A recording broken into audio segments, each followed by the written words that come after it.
Writing test instructions. This writing test includes two separate tasks. You will have 27 minutes for task 1 and 26 minutes for task 2. Try to complete each task to the best of your ability within the time limits.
Let's look at this sample answer to see why it is successful. Feel free to pause here and read the full email if you need more time. First, notice how the response covers all three instructions from the prompt. It provides the order number BHG 12345 right away. Then, it explains the problems in detail, saying the glass coffee pot was completely broken and the machine does not turn on. Lastly, it clearly requests a solution by asking for a replacement or a full refund. Every task is completed. The email is also very well organized. It uses a formal greeting and closing, which is appropriate for writing to a company. The information is presented in logical paragraphs, making the email easy to read and understand. The tone is serious and direct but remains polite, which is important for getting a positive result. To make the writing flow smoothly, the email uses simple connecting words like firstly, secondly, and therefore. It also includes two excellent vocabulary words, unfortunately and defective. These words are perfect for this situation and show a slightly higher language level without being too complex. Here's a tip for your own practice. Always use the 3 bullet points as a checklist. Before you finish writing, read your email one last time to make sure you have discussed each point completely.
Let's analyze this sample response to see why it is a strong answer.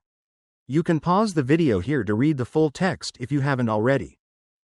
The response clearly states a preference for cooking and baking classes in the first sentence. It then gives two distinct reasons to support this choice.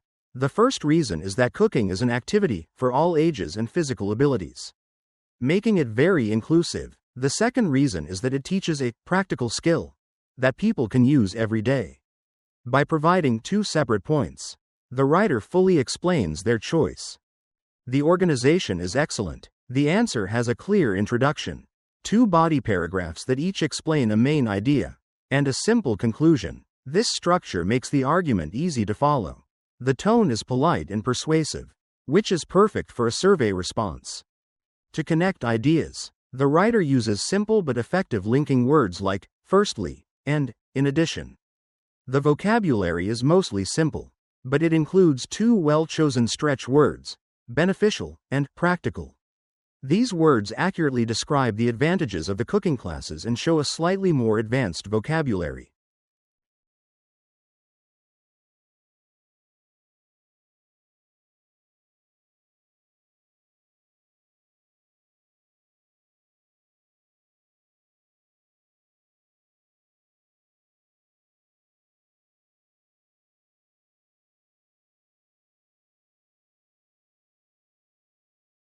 Let's look at this response for option B to understand what makes it successful. Feel free to pause and read the full answer now if you need more time. This response immediately makes its choice clear, stating support for new sports and fitness programs in the introduction. It then provides two strong, well-explained reasons. The first reason focuses on health, arguing that sports are essential for promoting a healthy and active lifestyle. The second reason highlights the social benefits, explaining that sports help build community spirit and allow neighbors to meet. The writer successfully addresses all parts of the task. The structure of the email is logical and easy to read. It has an introduction stating the choice, two body paragraphs with supporting points, and a concluding sentence. This clear organization helps the writer make a convincing argument. The tone is positive and respectful, which is appropriate for this type of writing. The writer uses simple transition words like first of all and also to guide the reader through the arguments. The vocabulary is generally easy to understand, but it includes two effective stretch words, essential and promotes. These words make the points sound stronger and more persuasive.